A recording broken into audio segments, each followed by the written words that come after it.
함께 나누실 말씀은 예레미야 1장 5절부터 10절입니다. 제가 봉독하겠습니다. 여호와의 말씀이 내게 임하니라. 이르시되 내가 너를 모태에 짓기 전에 너를 알았고 내가 배에서 나오기 전에 너를 성별하였고 너를 여러 나라의 선지자로 세웠노라 하시기로 내가 이르되 슬프도소이다. 주 여호와여 보소서 나는 아이라 말할 줄을 알지 못하나이다 하니 여호와께서 내게 이르시되 너희는 아이라 말하지 말고 내가 너를 누구에게 보내든지 너는 가며 내가 내게 무엇을 명령하든지 너는 말할지니라. 너는 그들 때문에 두려워하지 말라. 내가 너와 함께하여 너를 구원하리라. 나 여호와의 말이니라 하시고 여호와께서 그의 손을 내밀어 내 입에 대시며 여호와께서 내게 이르시되 보라 내가 내 말을 내 입에 두었노라. 보라 내가 오늘 너를 여러 나라와 여러 왕국 위에 세워 내가 그것들을 뽑고 파괴하며 파멸하고 넘어뜨리며 건설하고 심게 하였느니라 하시니라. 아멘. 우리가 지난 시간에 예수 그리스도와 교회가 왜 새 이스라엘이었는지 살펴보았습니다. 그 예레미야의 핵심적인 부분들을 우리가 좀 나누었기 때문에 오늘은 예레미야 메신저에 대한 이야기를 잠깐 살펴보도록 하겠습니다. 예레미야의 주제는 바벨론 땅으로 가서 일정 기간 살고 돌아와야 한다는 것이었어요. 그 이유는 하나님께서 이스라엘을 다시 태어나게 하시기 위해서 고난을 허락하셨기 때문이다 라는 것이 예레미야의 주장이었습니다. 여호와의 신앙은 바알이나 아세라처럼 자녀들이 잘 되고 내 앞길에 대한 안녕을 보장해 주는 것이 아닙니다. 여호와 신앙은 하나님을 믿고 하나님과 함께하고 하나님의 자녀가 되는 것에 그 목적이 있기 때문에 단순히 뭔가 종교적 활동을 통해서 내가 복을 받는 그런 기복적인 어떤 기능이 아니기 때문에 예레미야는 고난이 찾아온 것이다 이렇게 주장을 했었죠. 오늘은 이제 예레미야에 대해서 잠깐 살펴보겠는데요. 그냥 딱 한마디로 정리하면 제가 이거를 보면서 느낀 건 예레미야를 흔히 이제 목사님들이 눈물의 선지자라고 하는데 저는 어떤 생각이냐면 눈물에 눈물을 뛰어넘은 선지자라고 봐야 맞지 않나 생각을 했어요. 그러니까 단순히 그냥 힘든 정도가 아니라 사람으로서 겪어내야 하는 고난은 다 겪었다. 그것도 아주 심각하게. 그래서 단순히 그냥 눈물의 선지자 이러면 뭔가 아련한 그런 비련의 남주인공 같은 느낌이 있는데 그게 아니라 정말 어렵고 힘들고 눈물에 눈물을 뛰어넘은 사람이 예레미야이지 않나라는 그런 생각을 했어요. 그런데 이제 그러한 예레미야의 그때 당시의 현실이 지금 우리와 별반 다르지 않다는 생각을 했는데 그거를 조금 설명을 드릴게요. 예레미야는요, 그 당시에 회중들이 듣고 싶어하는 이야기를 전혀 하지 않았습니다. 사람들이 원하는 이야기를 하나도 하지 않았어요. 오히려 듣기 싫은 말만 했습니다.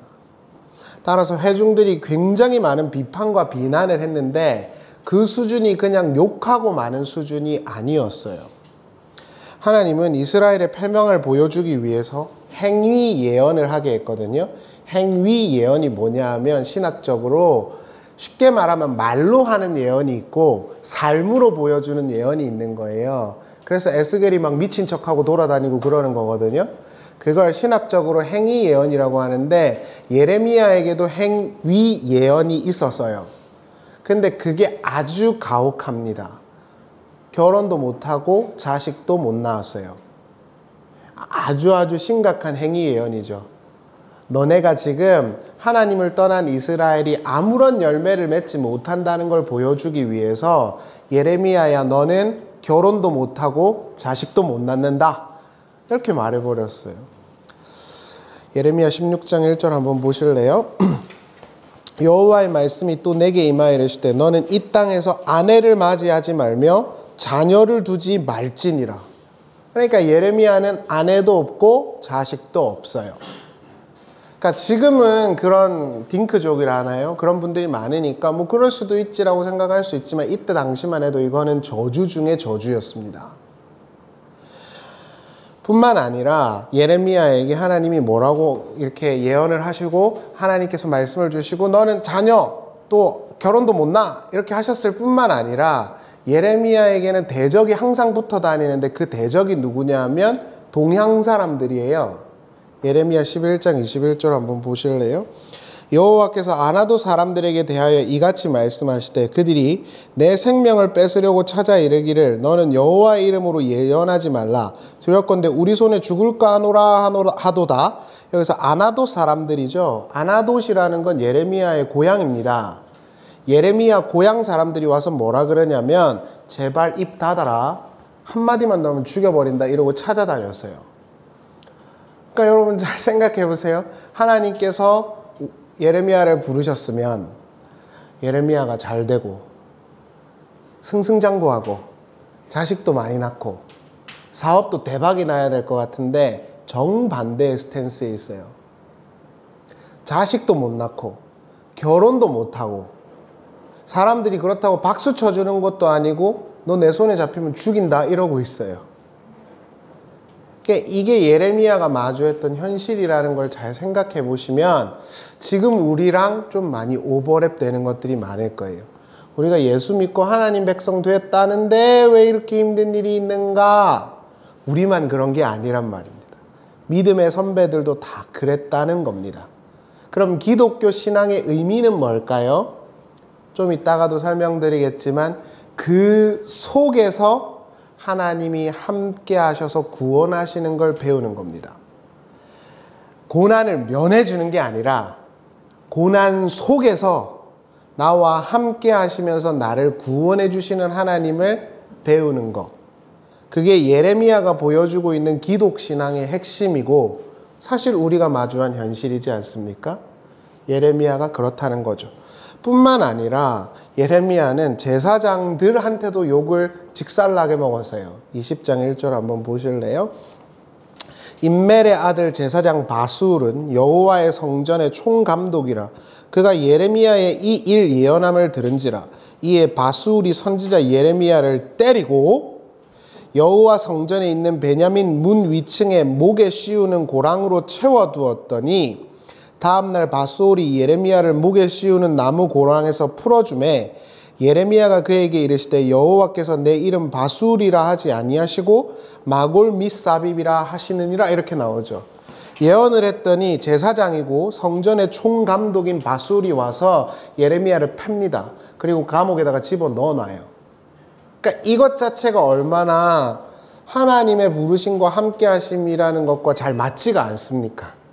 하나님이 부르시고 하나님이 보내셨으면 제사장들도 박수치고 회중들도 좋아하고 사람들도 막 칭찬하고 그래야 될 것 같은데 지금 어떻게 하냐면 동양 사람들도 괴롭히고 제사장들도 예레미야를 괴롭히고 지금 그런 형국인 겁니다. 뿐만 아니라 여호야김 시대에 유다에 대한 예언을 하다가 예레미야가 잡혀갈 뻔하기도 하고요. 시드기야 시대에 바벨론의 앞잡이 매국노다 이런 말을 들으면서 요나단의 집에 갇혀 있기도 했어요. 설상가상으로 애굽으로 끌려가서 거기서 강제로 압송됐고 자기 고향으로 못 돌아오고 거기서 죽었어요. 미드라시에 따르면. 그러니까 예레미야의 어떤 그 삶을 보면 이 하나님 믿는 게 무슨 의미 있어 이런 생각이 바로 들어요. 근데 우리도 그렇죠. 우리도 예수님 믿고 하나님 믿고 교회당 댕기고 열심히 성경 보고 한다고 해서 지금 우리 삶이 너무 행복한가요? 자식들이 다 잘 되고 막 항상 다 승진하고 그런 건 아니잖아요. 그럼 기독교회는 그런 게 아니라는 걸 우리가 좀 합의를 해줘야 되는 거예요. 예수 믿어봐야 소용없다 이런 이야기를 할 게 아니란 말입니다. 예수님 믿는다고 해서 다 잘 되고 승승장구하는 게 전혀 아니라는 거예요. 그러면 기독교 신앙은 뭔가요? 누구나 다 겪는 그 고난 가운데서 하나님이 함께 하셔서 구원하시는 것에 기독교 신앙이 있는 거예요. 이게 합의가 돼야 고난이 와도 하나님 또 이겨내게 해주시겠죠가 되는 거예요. 근데 이런 기독교 신앙이 없는 사람들은 아이고 교회당 열심히 다니고 성경 보고만 했는데 이거 전혀 소용도 없다. 그래서 교회당을 안 다니는 거예요. 그래서 제가 이렇게 요즘에 쇼츠를 이렇게 보다 보니까 유명한 가수가 하나님이 원망스러워서 교회를 안 다녔대요. 그러니까 그런 식의 신앙이 제가 잘못됐다는 게 아니라 기독교 신앙을 오해하면 그런 현상이 생겨요. 아, 예수 믿고 교회당 열심히 다녔는데 왜 이렇게 속상하게 하시는 거야? 자식 새끼들은 왜 이렇게 말 안 듣는 거야? 이렇게 되면 안 되는 거예요. 그걸 겪으면서도 하나님이 그 속에서 예레미야를 건져주시는 거예요. 이게 기독교 신앙인 거죠. 지금 이 시대의 예언자에 대한 이미지는 앞을 내다보고 말을 하는 사람이죠. 그래서 한국의 대표적인 목사님들이 넓은 대궐 같은 교회에 앉아서 자기가 예언자라고 말을 하더라고요. 그 예언자 아닙니다. 까면 안 되는데 그 예언자 아니에요. 시원하게 에어컨 밑에서 사람들 박수 받고 칭송 받으면서 예언자다? 그런 예언자가 한 명도 없어요. 그게 무슨 예언자입니까? 사람들이 듣고 싶어하는 이야기 해주고 나는 예언자다라고 말하는 사람들은 전부 다 사꾼입니다. 예레미야는 그랬던 적이 없어요. 예언자는요, 구약 성경에서 나오는 예언자는 말을 하는 사람이 아닙니다. 구약 시대 때 예언자는 살아내는 사람이었어요. 말만 번지르르하게 뭐 하나님이 어떻고 기독교가 어떻고 이거 아니에요. 한국 교회가 지금 잘못된 예언자상을 갖고 있는 거예요. 예레미야는 몸으로 모든 역경과 고난과 그 시대의 아픔을 겪어냈습니다. 진짜 예언자는 입을 나불대는 사람이 아니고 살아내는 사람이에요. 예레미야가 딱 그런 사람이었다고 보시면 됩니다. 그 시대의 어려움과 아픔과 경랑의 시기를 다 몸으로 버텨내고 살아낸 거예요. 그럼에도 불구하고 하나님이 그와 함께 하셔서 그를 건져주시고 이끌어주시죠. 그러한 삶의 양식을 보면서 사람들이 저게 진짜 예언자구나 라고 생각했던 거예요. 우리가 그렇게 어려움과 힘듦 속에서도 하나님의 함께 하심을 믿고 살아가고 있으면 우리가 예언자인 거라는 말입니다. 설교를 하고, 제가 설교를 하고 있지만 설교를 하고 성경을 가르친다고 해서 예언자가 아닙니다. 힘들고 어려운 사람들과 같이 눈물 흘려주는 게 예언자인 겁니다. 예레미야가 정확하게 지금 그걸 보여주고 있는 거예요. 왜 예레미야는 하나님의 선택하심을 받았는데 고난이 있는가? 그걸 질문하지 마시고 우리에게 질문해 보세요. 우리는 하나님을 믿고 예수를 믿는데 왜 어려움을 겪습니까? 그 속에서 하나님이 건져주시기 때문에 기독교 신앙인 거예요. 이걸 면해주겠다라고 하면 우상이 되는 겁니다. 구체적으로 볼까요? 예레미야가 부르심을 받던 때는 아수르가 있습니다, 여러분. 제가 유튜브를 제가 추천 하나 해드리면, 인문학이랑이라는 그 채널이 있어요. 제가 그거를 이제 항상 밥 먹으면서 보거든요. 근데 거기 보면 바벨론 이야기, 아수르 이야기가 다 나와요. 너무 재밌어요, 저는. 근데 아수르가 있었는데, 아수르가 멸망을 하고요. 바벨론이 올라옵니다. 대략 한 627년 정도에. 그때 예레미야가 부르심을 입어요. 신흥 제국인 바벨론이 아수르를 무너뜨리고 바벨론이 올라올 때 부르심을 입습니다. 이건 뭘 말하냐 하면 세계관이 흔들리는 겁니다. 아수르라는 나라가 무너지고 새로운 제국이 들어오면서 세계사가 흔들리기 시작한 겁니다. 경랑의 시기였다는 거예요. 그리고 그 중심에는 항상 가나안이 있죠. 저는 예레미야와 그 시대를 보면서 우리 시대와 상황이 떠올랐어요. 지금부터는 우울한 이야기입니다. 빨리 지나가죠. 국외로는 지금 미국과 중국과 일본이라는 거대한 나라들 속에 우리나라가 쌓여 있죠. 러시아와 이스라엘을 비롯한 온갖 곳에 전쟁이 계속 진행 중이죠. 서로 저마다 패권 싸움을 하고 있는 겁니다. 지금과 그때가 비슷한 거예요. 한 제국이 있어서 완전 세계를 쥐고 있는 게 아니라 경랑의 시대가 도래했다는 거예요. 지금도 마찬가지죠. 제가 봤을 때는. 우리가 소위 개발도상국이라고 부르던 나라들 있잖아요. 그 나라들이 대략 한 20, 30년 후면 한국을 앞지릅니다. 놀라지 않으시는군요. 이제 한국이 뒤처지기 시작합니다. 객관적으로 보면 한국은 이제 떠오르는 해가 아니라 지는 해입니다. 왜냐고요? 이거는 제가 아니라 많은 학자들이 하는 이야기를 좀 빌려서 설명을 드리죠. 왜 한국은 떠오르는 해가 아니냐? 인구가 줄어요. 이거 아주 심각한 문제입니다, 여러분. 대략 저나 우리 젊은 청년분들이나 우리 열매가 좀 커서 경제활동을 조금 더 하기 시작할 때 인구 구조가 바뀌어요. 그리고 인구가 계속 줄어들고 있죠. 지금 GDP가 엄청나게 성장하는 나라들을 보면 전부 다 인구가 두세 배씩 뛰었어요. 인구가 감소한다는 건 노동력이 감소한다는 거고 국가 경쟁력이 떨어진다는 겁니다. 한국은 얼마 전부터 계속 떨어지죠. 그런데다가 인구 구조가 이렇게 뒤틀리기 시작했어요. 그래서 한국은 제가 볼 때는 저뿐만 아니라 제가 알고 있는 모든 사람들이 입을 모아 말하는 건 최정점에서 떨어졌습니다. 경제 12국 아니에요, 이제. 떨어졌어요, 더. 어려운 시기가 도래했다는 겁니다. 우리가 이제 우리 어른분들 계시지만 1970년, 80년대 우리가 GDP 엄청 떴잖아요. 그때 왜 그렇게 떴냐면 인구가 엄청 많았잖아요. 뭐 교회 때문이다 이러면 좋지만 인구가 엄청 많았잖아요. 그러니까 그런 구조가 지금 온 거예요. 그래서 한국이라는 나라 자체가 제가 보기에는 굉장히 위기이고 떨어질만 남았어요. 제가 우울하다고 팔짱을 끼시네. 우울한 이야기라고 말씀드렸죠. 의견은 다양하지만 한국이 최정점에서 떨어지고 있는 건 분명해요. 국내는 어떻죠? 하루가 멀다 하고 온 가족이 주차장에서 자살을 하고 생을 마감했다는 뉴스가 도배되고 있어요. 각 세대와 남녀는 죽이지 못해 안달이고 젊은이들은 일자리가 없고 노인분들은 가난에 허덕여요. 소망이 없어요. 돈과 성공이라는 마약에 빠져서 타인과 계속 자신의 삶을 비교하면서 집, 결혼, 자식 이런 것들을 포기하는 건 자연스러운 일이 돼버렸어요. 더 심각한 건 이 땅의 소망이라고 말하던 교회들은 이제 사람들의 인식 속에서 부패한 집단이 돼버렸어요. 이기적이고 배타적이고 편협한 종교단체가 돼버린 거죠. 1200만 성도라고 말하는 사람들이 있던데 그건 아주 옛날 말입니다. 기독교는 이제 주류가 아닙니다. 이 사회에서. 모든 종교 중에서 기독교에 대한 신뢰를 한번 설문조사 찾아보세요. 기독교에 대한 신뢰는 땅바닥을 기는 수준입니다. 불교, 천주교가 몇 배는 더 높아요. 정치와 종교를 구분 못하고 뉴스 매체에 하루가 멀다 하고 목사들이 나와서 판을 쳐요. 교계 내에서 인정받던 사람들도 대부분 불법적인 세습을 강행하고 있고 목사들의 재산과 비자금이 수억 수백억이 돼도 누구 하나 잘못됐다고 말하지 않아요. 유명한 교회 목사님 그 돈 관리하던 장로가 자살을 해도 누구 하나 뭐라 하지 않아요. 높은 자리에 앉기 위해서 일반 성도들이 평생 모아도 모을 수 없는 돈을 여기저기다가 써요. 자기들의 영광과 명예를 위해서.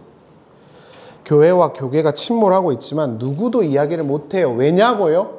지금은 파이를 먹고 있으니까요. 어찌됐든 지금 통장에는 수백, 수천만 원씩 들어오고 있으니까 그거에 대해서 이야기를 하지 않아요. 후배 목사들이 사역해야 되는 목회 현장에 대해서 고려하지를 않아요.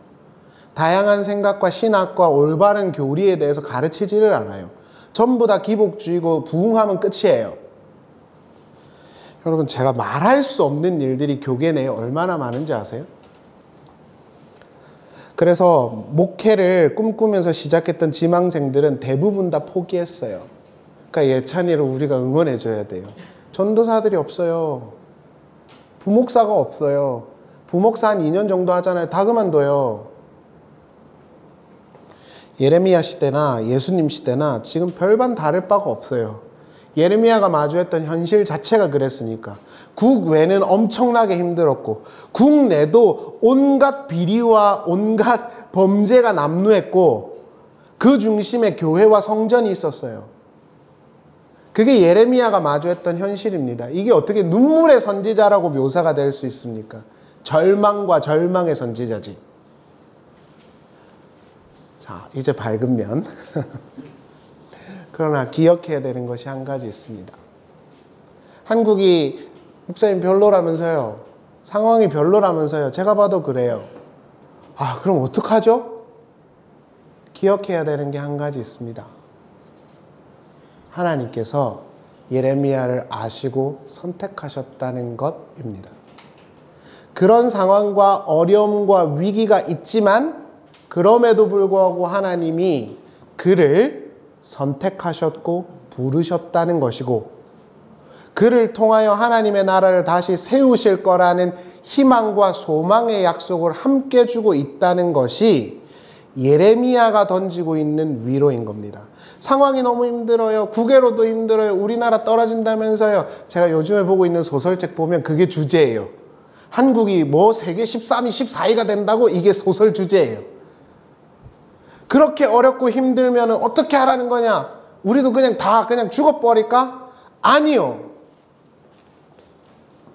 그럼에도 불구하고 하나님이 예레미야를 그가 있기도 전에 아셨고 부르시고 선택하셨다라고 성경이 말하고 있는 게 중요한 겁니다. 이걸 우리에게 적용하면 앞으로 너무 힘들다면서요. 우리 지금 상황도 안 좋다면서요. 그럼 확 죽어버릴까요? 아니요. 하나님이 우리를 지금 아신다는 걸 기억하셔야 돼요. 그리고 그 하나님이 우리랑 함께 사시면서 우리를 건져주겠다라고 약속하고 있는 겁니다. 그래서 예레미야의 이야기가 우리에게 위로가 되고 복음이 되는 거죠. 예레미야 1장 4절을 보실래요? 여호와의 말씀이 내게 임하니라. 이르시되 내가 너를 모태에 짓기 전에 너를 알았고 내가 배에서 나오기 전에 너를 성별하였고 너를 여러 나라의 선지자로 세웠노라 하시기로. 여기서 알았다, 야다, 성별했다, 카다시예요. 야다는 전인격적으로 아는 거예요. 그래서 남자 여자가 사랑을 하는 거 있죠. 그걸 야다라 그래요. 그냥 안다가 아닙니다. 내가 너를 다 알아. 뭐라 해야 될까요? 내가 너를 너무 사랑하고 내가 너를 너무 알고 있어. 이 이야기예요. 카다시, 이건 구별했다는 뜻이에요. 어떤 목적을 위해서. 하나님이 우리를 선택하시고 구별하시고 너무 사랑하시고 알고 있다. 이게 우리 눈에 들어와 줘야 돼요. 아, 사회가 너무 어려워요. 신바벨론이 일어나가지고 우리나라 망했어요. 저 정치인들과 종교인 저놈들은 자꾸 바벨론이 아니라 애굽한테 빌붙어요. 하나님 저놈 새끼들 때문에 나라 다 망하게 생겼어요. 예레미야는 어떻게 할 수가 없어요. 주류가 아니니까. 그 멸망을 보고 있어요. 그런데 안 된다고 말하는데도 말을 안 들어 쳐먹어요. 지금 우리가 그렇잖아요. 어떻게 할 수가 없잖아요. 그럼 우리는 손 놓고 그냥 다 죽어야 되느냐? 그게 아니라 이걸 오늘 들으셔야 되는 거예요. 하나님이 너를 아셨다. 하나님이 너를 구별하셨다. 조금 우리의 언어로 바꿀까요? 어렵고 힘들고 더럽게 죽을 만큼 힘든데 하나님이 어떤 목적 속에서 우리를 부르셨다는 것입니다. 그래서 나는 신의 아들이구나. 제가 누차 말씀드렸죠. 요즘 애들한테도 하는 말인데 알렉산더가 마케도니아를 무너뜨릴 때 제일 먼저 한 게 뭐라고요? 마케도니아가 아니고 그 페르시아 제국을 무너뜨릴 때 이집트에 가가지고요. 신한테 가서 신탁을 받아와요. 한번 보세요. 알렉산더가 이집트를 정복하고 난 다음에 그 페르시아를 점령하기로 가기 전에 애굽에 있는 사막을 건너가지고 신탁을 받으러 가요. 근데 그 기록을 보면 헤로도토스의 기록을 보면 알렉산더가 듣고 싶은 걸 들었다 이렇게 돼 있어요. 그때 이후부터 알렉산더가 뭐라 그러냐면 우리는 제우스의 군대다 이렇게 말해요. 그래서 페르시아 20만 제국을 알렉산더 4만이 이긴 겁니다. 있을 수 없는 이야기예요. 그 프라이드가 있었다고요. 신자는 그게 있어야 된다는 겁니다. 너무 어렵고 지려갖고 힘든데요. 그럼에도 불구하고 하나님이 우리를 아신다고요. 그럼에도 불구하고 하나님이 우리를 선택하셨다고요. 그걸 우리가 믿고 사는 것이죠. 이 프라이드가 있는 게 중요한 겁니다. 저는 이게 신앙의 또 다른 모습이라고 생각해요. 사도 바울이 예레미야의 고백을 그대로 갖다 씁니다. 갈라디아서 1장 13절을 보시죠.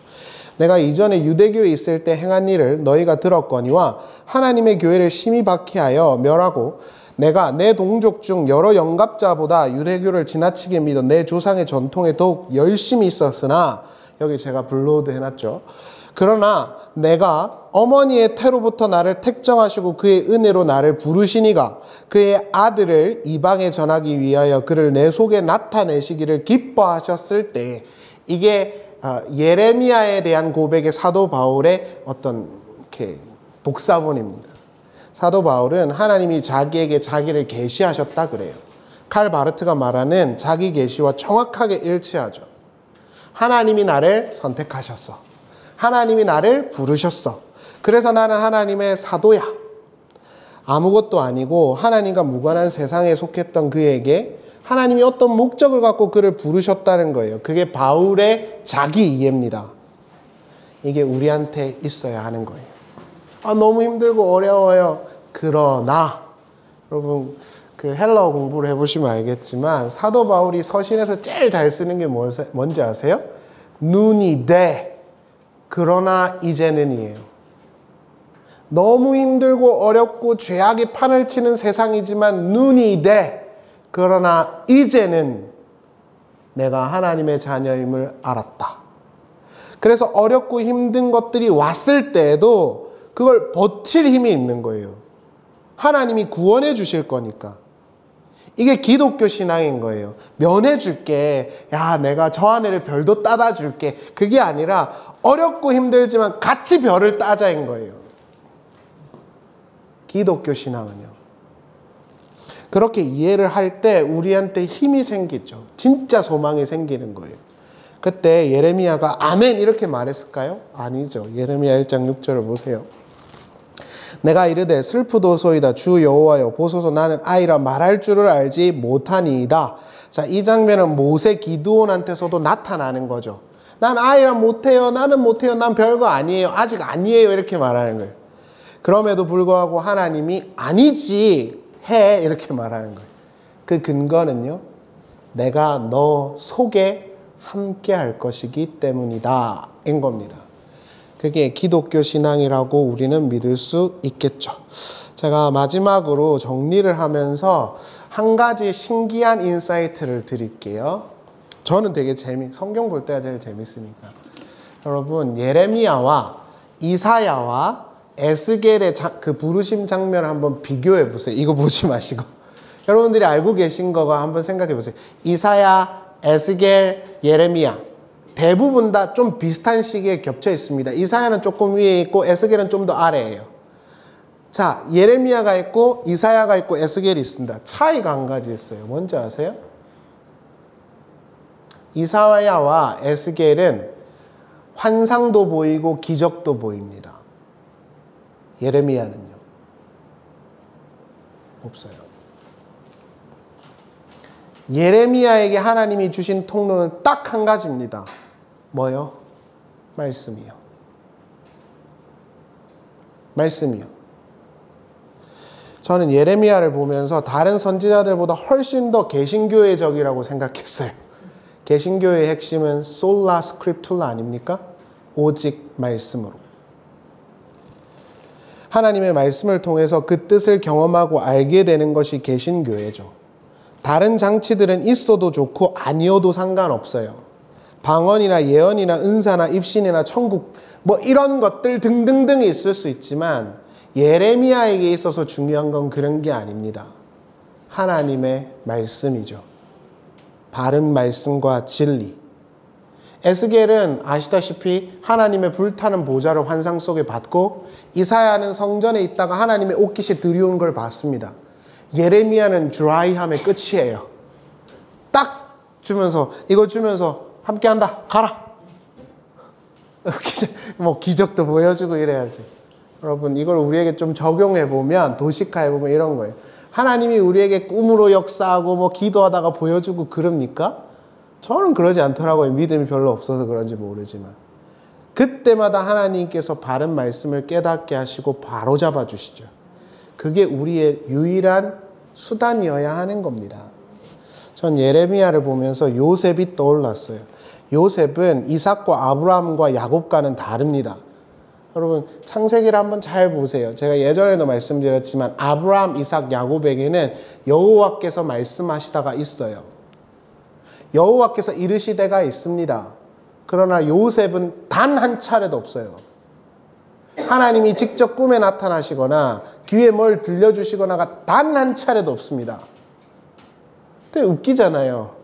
그래서 문서 비평학자들은 요셉 이야기가 바벨론 유수 때 들어갔다고 생각합니다.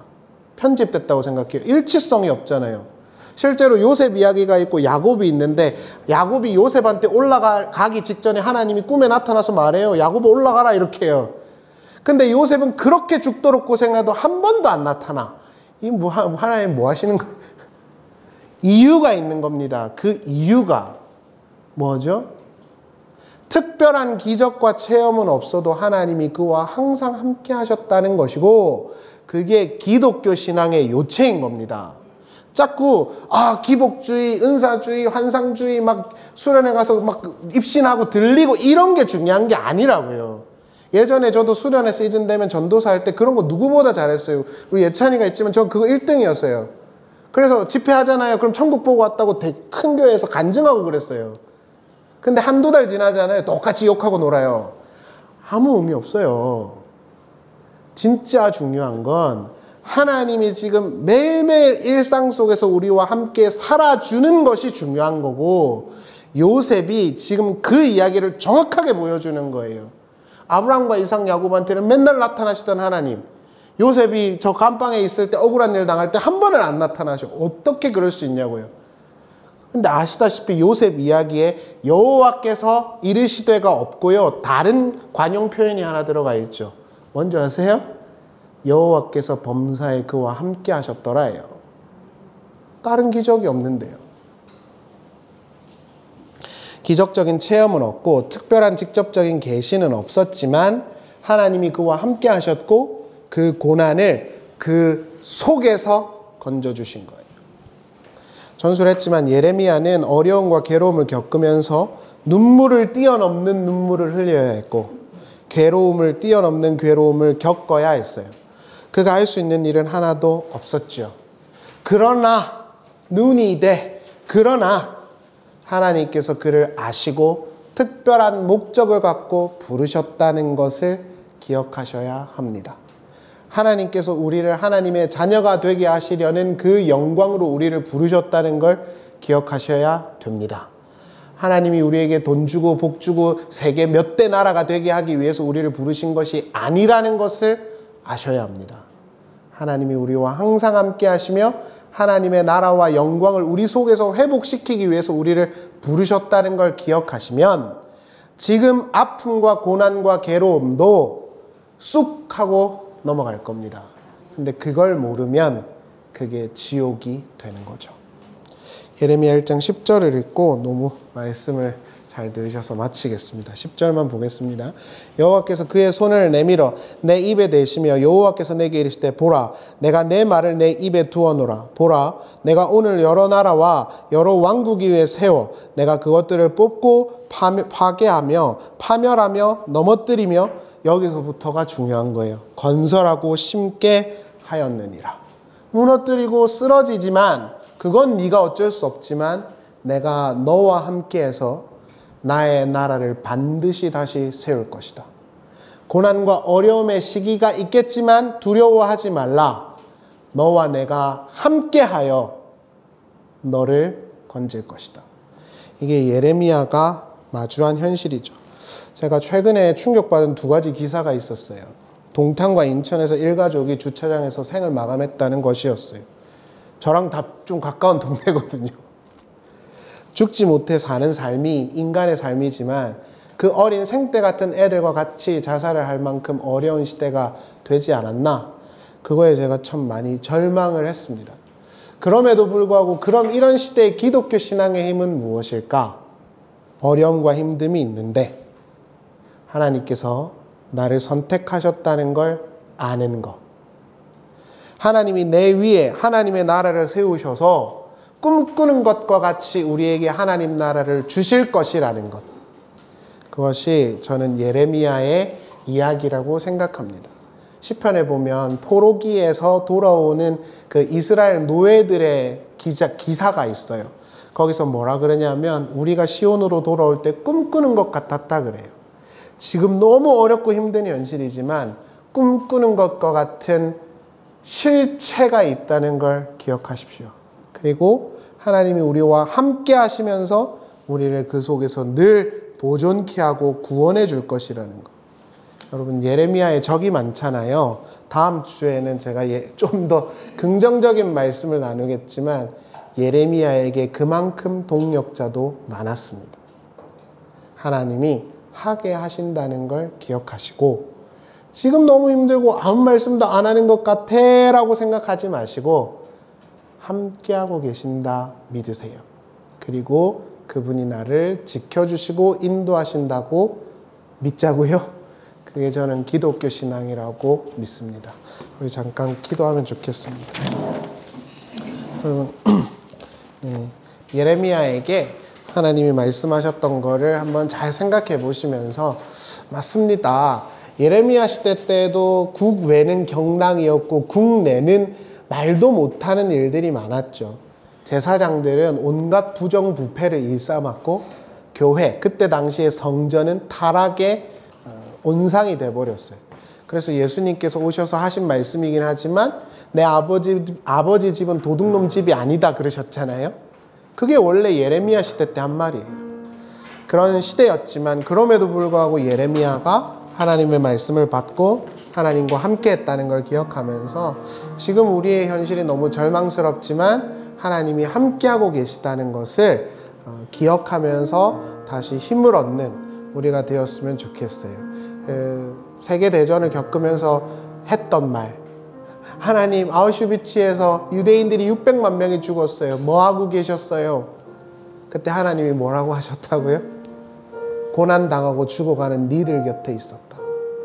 하나님은 지금 우리의 삶과 떨어져 계시지 않고 항상 함께하고 계시고 우리를 인도하시고 구원하고 있다라는 걸 우리가 믿을 수 있게 해주시기를 함께 기도했으면 좋겠습니다. 기도하겠습니다. 여호와께서 시온의 포로를 돌려보내실 때 우리는 꿈꾸는 것 같았도다. 그때 우리 입에는 웃음이 가득하고 우리 혀에는 찬양이 찼었도다. 그때 문 나라가 가운데에서 말하기를 여호와께서 그들을 위하여 큰 일을 행하셨다 하였도다. 여호와께서 우리를 위하여 큰 일을 행하셨으니 우리는 기쁘도다. 여호와여 우리의 포로를 남방 시내들 같이 돌려보내소서. 눈물을 흘리며 씨를 뿌리는 자는 기쁨으로 거두리로다. 울며 씨를 뿌리러 나가는 자는 반드시 기쁨으로 그 곡식단을 가지고 돌아오리로다. 아멘. 하나님, 이스라엘 백성들이 무너지고 세계가 변하는 것에 있어서 예레미야가 할 수 있는 일은 하나도 없었습니다. 예레미야는 그러한 시대를 버티며 살아내야 했습니다. 그러나 예레미야와 함께 하신 하나님께서 그를 여러 위기에서 구원해 주셨고 그가 하나님의 말씀을 전하는 일을 하게 하셨습니다. 하나님이 그와 함께 고난을 당하셨고 하나님이 그와 함께 맞으셨고 하나님이 그와 함께 아파하셨습니다. 그래서 예레미야는 그 하나님을 힘입어 자신이 원하지 않는 삶 속에서도 자신의 삶을 은혜로 잘 마감하고 완성의 자리로 갈 수 있었던 것입니다. 오늘 우리도 사실 우리의 힘으로 어떻게 할 수 있는 것이 없는 시대를 살아갑니다. 사회가, 지구촌이 여러 가지의 문제로 무너지고 쓰러지고 있는 것을 우리 스스로의 힘으로 어떻게 할 수 있는 건 없습니다. 그럼에도 불구하고 우리가 이 힘들고 어려운 삶을 열심히 달려갈 수 있는 것은 우리가 아플 때에 하나님께서 우리와 함께 아파하시고 우리가 괴로워할 때에 하나님께서 우리와 함께 괴로워하시고 우리가 슬플 적에 하나님께서 우리와 함께 눈물 흘려주시기 때문인 줄 믿습니다.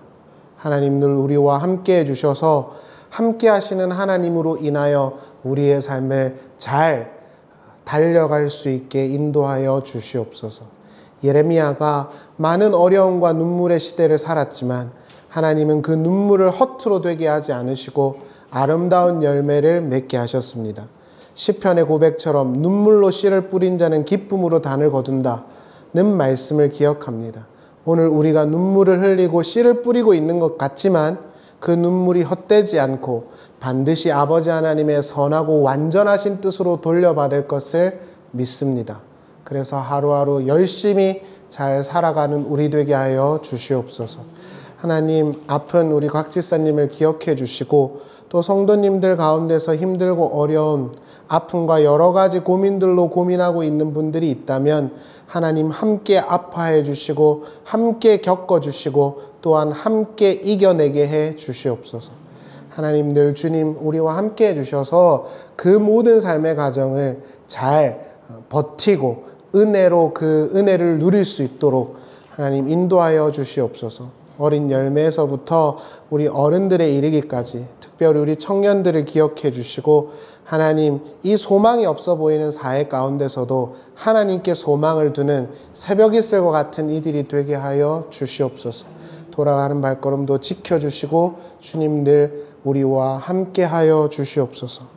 주 예수 그리스도의 은혜와 하나님의 사랑과 성령의 교통하심이 사랑하는 성도님들과 함께 하시기를 간절히 축원하옵나이다. 아멘.